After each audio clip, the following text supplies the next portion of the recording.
Bismillahirrahmanirrahim. Assalamualaikum warahmatullahi wabarakatuh. Salam sejahtera bagi kita semua. Perkenalkan, saya Muhammad Uriman, sarjana pertanian, Master Science, dosen program studi ilmu tanah, Fakultas Pertanian, Universitas Tanjung Pura.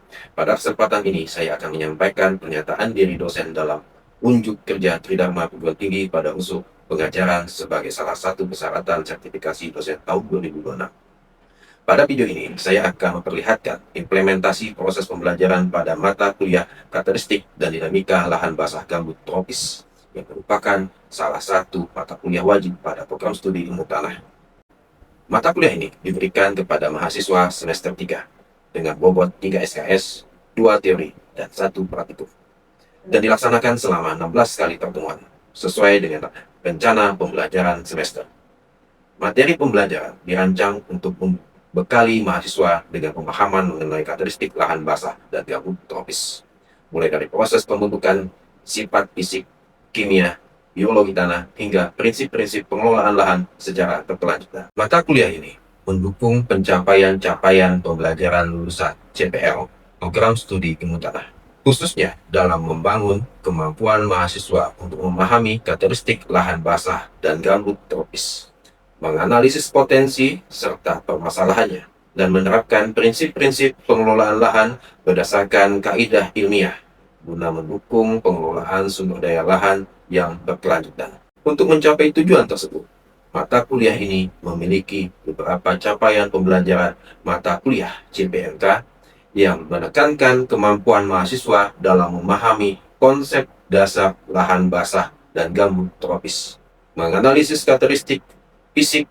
kimia, dan biologi tanah gambut, serta menginterpretasikan hasil analisis sebagai dasar dalam pengambilan keputusan pengelolaan lahan yang tepat. Dalam proses pembelajaran, saya menerapkan pendekatan delivery, interaction, dan assessment secara terpadu. Pada tahap delivery, materi disampaikan melalui ceramah interaktif yang didukung media pembelajaran berupa presentasi, gambar, video, dan contoh sampel tanah, serta hasil penelitiannya relevan sehingga mahasiswa memperoleh pemahaman konseptual maupun konstektual. Pada tahap interaction, saya menerapkan pendekatan student-centered learning, di mana mahasiswa didorong untuk aktif berdiskusi, mengajukan pertanyaan, menyampaikan pendapat, serta bekerja sama dalam kelompok untuk menyelesaikan permasalahan yang berkaitan dengan karakteristik dan pengelolaan lahan basah. Pendekatan ini diharapkan mampu membangun kemampuan berpikir kritis, komunikasi ilmiah, dan kolaborasi antar mahasiswa. Selanjutnya, pada tahap asesmen, penilaian dilakukan secara formatif maupun sumatif sesuai dengan rencana pembelajaran semester.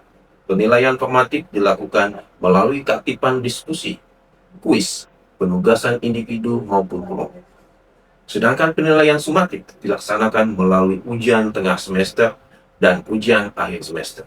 Seluruh proses penilaian dilaksanakan secara objektif, transparan, dan mengacu pada rubrik yang telah ditetapkan.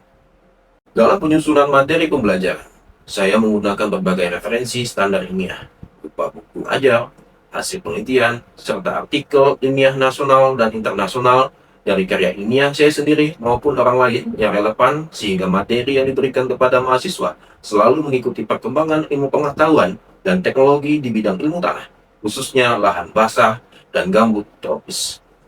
Pada kesempatan ini, saya akan memperlihatkan implementasi pembelajaran pada pertemuan minggu ke-9 dengan capaian sub CPNK 3.1, yaitu mahasiswa mampu menjelaskan sifat-sifat fisik tanah gambut pada ekosistem hutan dan lahan pertanian, meliputi bobot isi, kadar air, porositas, dan konduktivitas hidrolik sebagaimana tercantum dalam rencana pembelajaran semester. Melalui pembelajaran ini, mahasiswa diharapkan mampu mencapai capaian pembelajaran yang telah ditetapkan melalui proses belajar yang aktif, kolaboratif, dan berpusat pada mahasiswa. Selanjutnya, mari kita simak implementasi proses pembelajaran di kelas.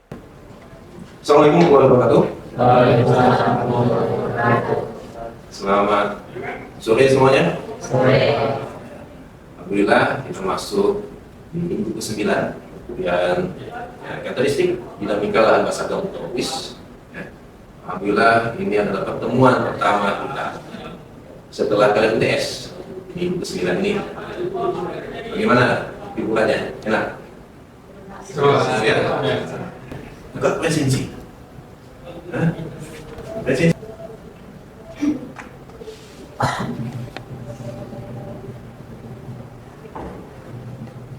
Tapi kan kita tidak boleh juga melupakan materi-materi sebelumnya. Ya, sebelum kita masuk ke minggu ke-9 materi sifat fisik tanah gambut pada ekosistem hutan dan lahan pertanian, khususnya di perkebunan kelapa sawit. Mungkin kita perlu mereview apa saja yang telah kalian lakukan. Tapi sebelum kita mereview, apakah kalian kenal dengan saya? Siapa saya? Dosen namanya siapa? Kenal sih?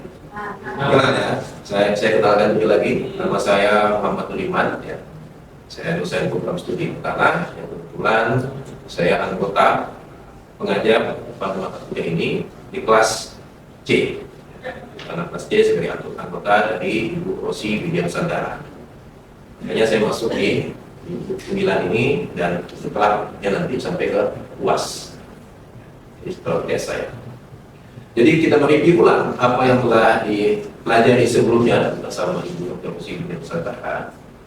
Kalian telah mempelajari apa itu lahan basah. Kalian sudah memahami apa itu gambut. Kita mereview nih. Mudah-mudahan kalian masih ingat. Kalau gambut itu di dalam klasifikasi USDA itu dikenal dengan apa? Coba katakan. Apa gambut? Silakan, siapa namanya? Perkenalkan nama saya Dimas Darmawan. Menurut saya program itu istosol. Istosol ya? Betul lah nih? Betul ya? Kalau di dalam klasifikasi tanah nasional, gambut ini dikenal dengan apa? Klasifikasi tanah nasional. Ingat? Saya coba mengingatkan kembali, depannya O, belakangnya Sol. Oke? Organoso, ya kita ingatkan kembali ya. Organik, gambut itu adalah tanah organik, organo itu adalah organik, sol itu adalah tanah, jadi tanah organik. Jadi kita coba review karena materi kita saat ini adalah fokus sudahnya di gambut. Paling tidak kalian mengetahui nama dia kalau dalam USDA apa, dalam klasifikasi tanah nasional apa, ya. Oke, saya sampaikan terlebih dahulu di mata kuliah karakteristik dinamika lahan basah gambut di minggu ke-9 ini, ya, kita masuk ke dalam sub CPMK 3.1 yang sebelumnya pada pertemuan minggu pertama dengan Dr. Rosi Widya Nusantara sudah disampaikan MPS-nya secara detail.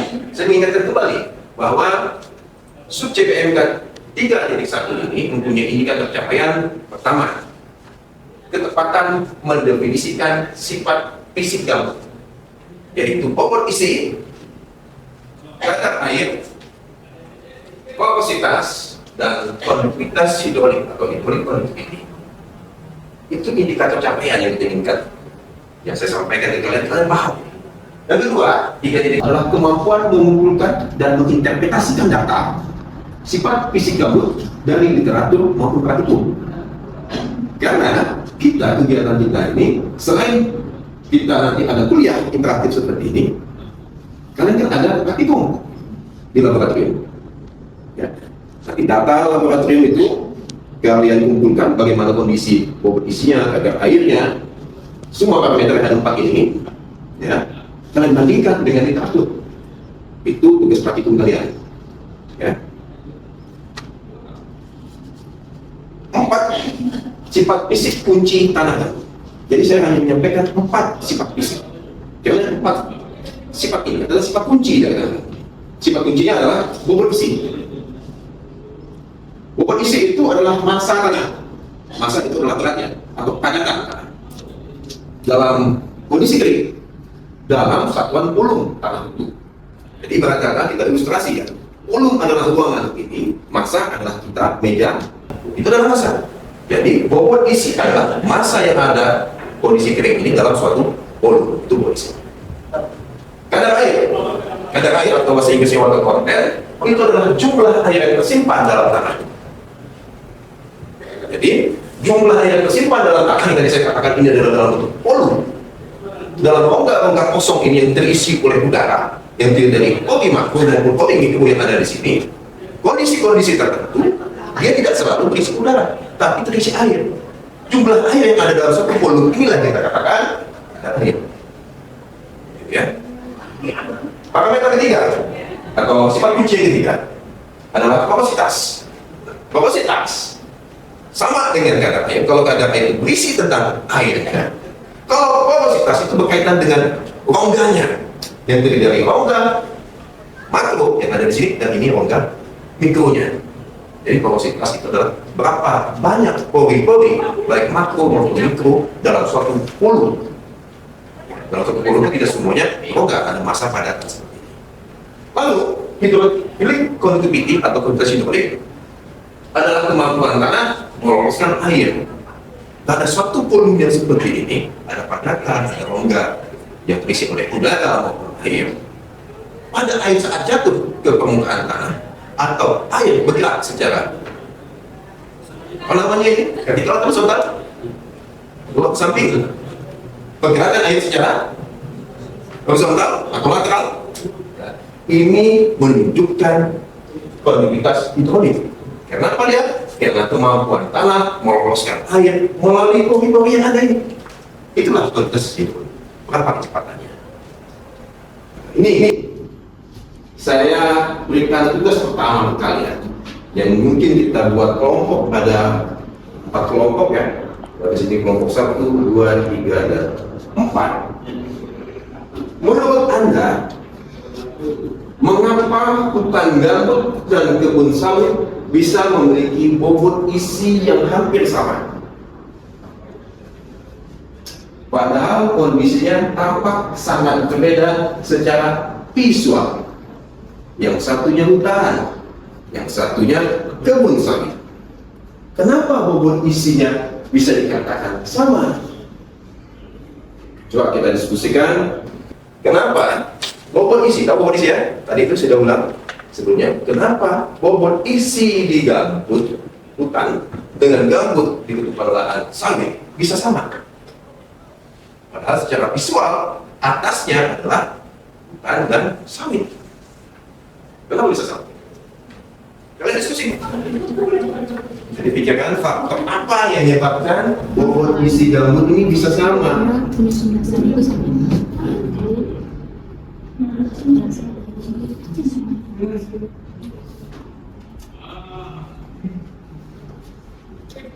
Saya hitung sampai 3, waktu pengerjaan selesai. 1, 2, 3. Oke, kerjaan selesai ya. Coba kelompok 1 terlebih dahulu. Apa faktor penyebabnya kenapa sama? Dari tumpukan tanah yang serupa yaitu tumpukan bahan organik. Oke, bagus. Mantap. Dari sumber bahan yang sama dan bahan organik gitu ya. Tapi kok kadang-kadang bisa berbeda? Nah, itu tanya selanjutnya nanti. Oke, silakan yang kelompok 2 dulu jawab. Maka saya harus tadi dari kelompok 2 itu karena tingkat komposisi gambut sangat mirip dan belum terjadi pendataan tanah yang signifikan pada perkebunan sawit. Oke, makin bagus. Kelompok 2 udah terarah. Ya, jadi faktornya adalah tingkat dekomposisi yang serupa, gitu ya. Kelompok 3. Saya secara sebelumnya, menurut saya bahwa isi gambut sudah lebih rendah dibandingkan tanah liat karena kandungan bahan organik yang dominan dan strukturnya berubah. Oke, gak apa-apa. Walaupun diskusi kita sebenarnya adalah di gambut ya, bukan di mineral ya. Gambut nih, cuma yang membedakannya itu lahannya, gitu ya. Tapi gak apa-apa. Ini di aspek tanah mineral mau tanah gambut. Oke, kelompok 4. Saya Rafa, bisa jadi itu pengelolaan muka air tanah itu baik Pak. Lalu di kebun sawit muka air tanah itu jaga agar tidak terlalu dalam. Wah, ini makin lengkap, makin komprehensif kelompok 4. Kita close kasih kelompok 4 dulu. Kenapa bisa kelompok 4 yang lebih komprehensif? Alasannya, visual yang nampak di permukaan, yaitu hutan maupun tutupan lahan sawit, bukan menjadi faktor penentu bobot isinya beda. Tapi dari sumber bahannya yang disebutkan tadi adalah bahan organik, bahan organiknya memiliki tingkat kematangan yang bagaimana? Tingkat kematangan ada pirik, hemik, dan samrik. Tingkat kematangannya antara tiga itu sama di hutan maupun di sawit. Dan ditambahkan lagi sama-sama kita tadi bahwa pengelolaannya serupa. Walaupun hutan itu tanahnya itu lebih dangkal, bisa saja di kebun sawit itu lebih dalam, tapi pengelolaan baik tata airnya sehingga tingkat dekomposisi melakukan dari bahan organik tidak lebih cepat, masih dalam kondisi yang sama. Itulah penyebabnya tadi kelompok 4 bisa menjawab lebih komprehensif. Ya, kita lanjutkan karena udah bisa menjawab dengan baik. Balik ke posisi semula, silakan. Ya. Oke, jawabannya betul ya. Ini berdasarkan hasil riset saya sendiri. Ya, hasil riset saya sendiri. Lebih mana 2026. Di hutan gambut sekunder itu 0,12 gram per sentimeter kubik. Gambut sawit 0,13 gram per sentimeter kubik. Karakteristik kuncinya, ya, semakin matang atau dekomposisi lanjut, bobot isi umumnya meningkat karena makro berkurang. Drainase dan pemadatan akibat pengelolaan lahan pertanian tentu meningkatkan bobot isi. Jadi drainase itu akan menjadi faktor penentu kenapa bobot isi itu bisa berbeda. Faktor luar. Tapi kalau seandainya pengelolaannya serupa, maka bobot isi itu akan kita lihat dari faktor ketutupan lahannya. Ya. Lalu konversi lahan inilah belum mengubah kematangan gambut. Jadi konversi lahan yang terjadi di antara sawit dari hutan menjadi sawit pada penelitian saya ini belum mengubah tingkat kematangan sehingga menyebabkan bobot isinya pun serupa dan muka air tanahnya pun terjaga sehingga dekomposisi tidak mengalami pelapukan. Ya. Jadi tanah gambut tidak mengalami dekomposisi lanjut atau tidak mengalami pelapukan lanjut. Jadi bobot isi yang kalau seandainya meningkat itu kan disebabkan dekomposisi yang lanjut. Ini sama ya kondisinya karena komponen lainnya relatif baik. Kita lanjutkan. Bagaimana dengan kadar air? Ya. Jumlah air yang tersimpan dalam tanah dinyatakan sebagai persentase berat atau volume kapasitas mana yang gambut mencapai 2 sampai 4 kali berat kering tanahnya. Jadi gambut itu mempunyai air bisa 2 sampai 4 kali dari berat keringnya. Kemampuan dia itu bisa 4 kali dari berat kering menyimpan air. Ya. Beda halnya dengan tanah mineral. Kalau tanah mineral dari berat tanah hanya 1/5 atau setengahnya saja dari berat keringnya. Itu di gambut jauh lebih besar dibandingkan mineral. Hasil penelitian saya lagi antara hutan tadi dengan kelapa sawit, hutan itu 87,6%, ya hampir 190, gambut sawit 80,9. Ya. Penyebabnya ini, pada hutan gambut alami, muka air tanah dangkal. Jadi pada hutan itu air tanahnya dangkal sehingga kadar air tetap tinggi sepanjang tahun. Gambutnya hidrofilik, tayangan saya. Di antara kalian sini yang tahu hidrofilik siapa sekarang? Apa itu filik? Hidro itu apa? Ayo, filik itu apa? Filik itu suka. Kondisi tanah gambut yang masih suka akan air. Air tanahnya dangkal, gambut secara fisik dia masih suka dengan air yang menyelam. Maka ada air yang tinggi. Beda halnya kalau seandainya menjadi kebun sawit dengan adanya padi, drainasi yang berlebihan, jadinya overdrain, air tanahnya turun signifikan, menyebabkan gambutnya menjadi hidrofobik. Apa hidrofobik? Tidak suka air, sehingga menyebabkan gambutnya kering tidak balik. Gambut itu kalau kalian lihat di permukaan di lahan pertanian, ada gambut seperti karang, itu adalah kondisi tidak disebut berair atau pasir semu. Ya. Kita lanjutkan. Kalau kita hidrolik, kemampuan tanah meloloskan air ya, melalui pori-pori. Ya, ini kemampuan tanah meloloskan air. Di sini juga menggunakan artikel saya tahun 2024 yang bisa kalian baca nanti. Kondisi hidrolik di tanah gambut yang saya teliti adalah pada tanah gambut yang hutannya masih alami dan hutannya yang mengalami kebakaran. Hutan yang alami maupun kebakaran tidak berbeda nyata. Tidak berbeda nyata antara lahan tidak terbakar dengan yang terbakar. Masih dalam interval kisaran 0,07 sampai 0,08 meter per hari. Jadi kecepatan air mengalirnya itu hanya 0,07 sampai 0,08 meter per hari. Ya. Ini relatif sama dengan penelitian kolega kita Pak Sofian Purnianto dari SIFOR tahun 2019. Metodenya yang saya gunakan juga metode dari dia. Dari 2019 dan 2024 ya. Sama-sama melakukan pengukuran KH atau hidrolik di kedalaman 50 sampai 100 cm. Dia kebetulan berhentinya di hutan. Ini lebih cepat dibandingkan kebun sawit. Kebun sawit. Kalau hutan 0,63, kebun sawit 0,2 mm per hari. Tutupan hutan memiliki kondisi hidrolik lebih cepat secara signifikan terhadap kebun sawit. Tanyaannya kembali nih pada kalian. Kenapa bisa berbeda kondisi tersebut? Yang sini tidak berbeda nyata, yang ini berbeda nyata. Yang ini penelitiannya di hutan, sama-sama hutan, cuma yang satunya terbakar, yang satunya tidak terbakar. Yang di sini hutan dan kebun sawit, dia berbeda. Jadi apa yang bisa kita tarik kesimpulan? Coba kalian pikirkan. Kenapa ini bisa berbeda? Jadi kondisi hutan yang satu terbakar, yang satu tidak terbakar, karena kita melakukan pengukuran kondenses hidroliknya itu pada kedalaman 50 sampai 100 dan posisi lahan yang mengalami dampak kebakaran yang ada di permukaan dan kebakaran ini di posisi bawah yang tidak terkena dampak kebakaran. Jadi tetap saja memiliki kondisi hidrolik yang sama disebabkan karena kondisi bobot isinya masih serupa pada kedalaman tersebut, kadar airnya pun masih serupa. Di atas bisa saja berbeda, tapi di bawah masih sama. Beda halnya dengan kebun sawit. Satu hutan, di mana hutannya ini punya akar yang banyak, ya, pori-porinya masih besar, pori makro, pori mikronya, kondisinya dalam airnya dangkal, air tetap mengalir lebih cepat dibandingkan dengan sawit yang tadi jawaban sama Sergio itu adalah ada faktor pengelolaan, adanya pemadatan oleh perkebunan kawas sawit. Di lahan-lahan tersebut mesti dipadatkan. Kalau tidak dipadatkan, sawitnya tumbang. Maka pori-porinya mengalami pemadatan. Akibat pori-pori pemadatan, konduitivitas hidroliknya pun menjadi lambat pergerakan airnya. Cukup jelas? Jadi materi tadi disampaikan.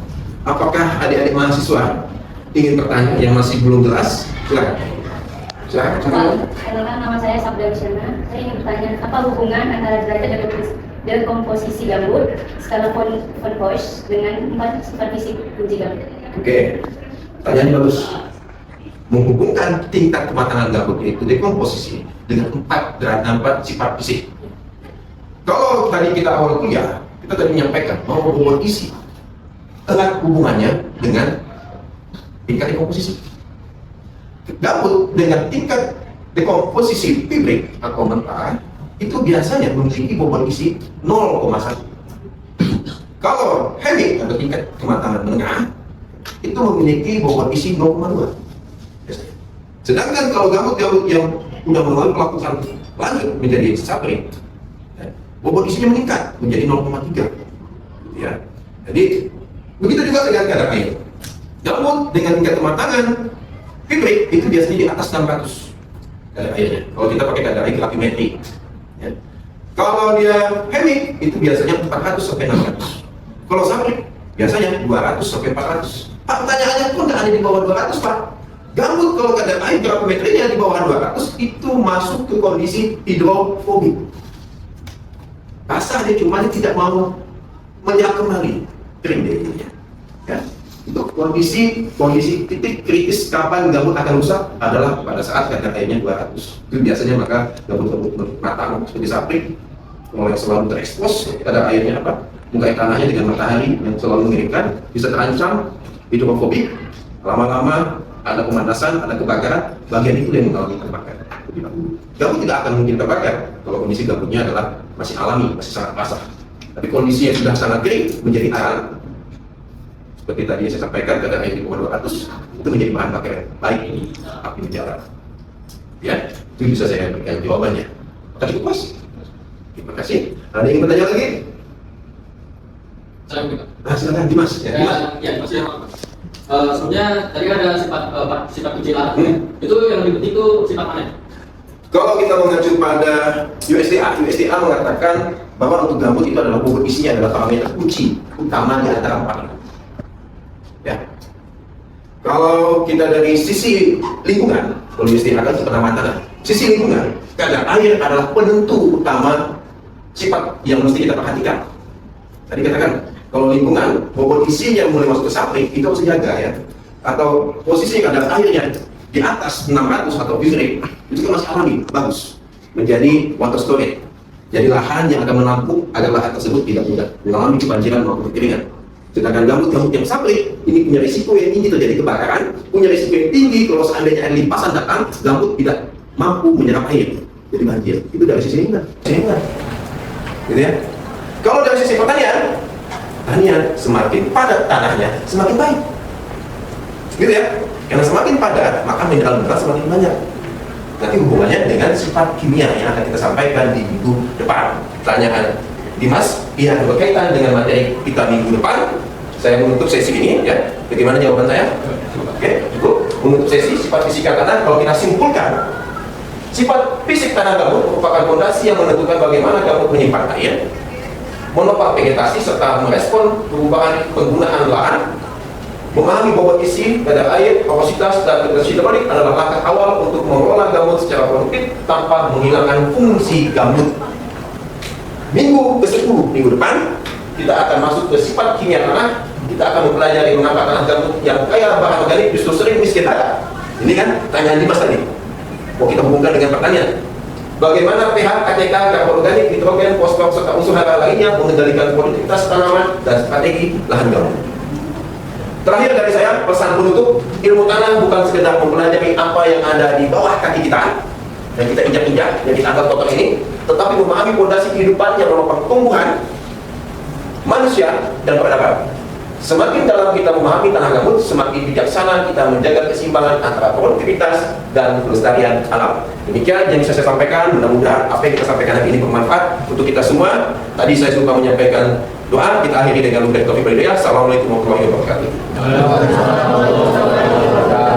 Demikian cuplikan proses pembelajaran pada mata kuliah karakteristik dan dinamika lahan basah gambut tropis yang saya ampu di program studi ilmu tanah Fakultas Pertanian Universitas Tanjung Pura.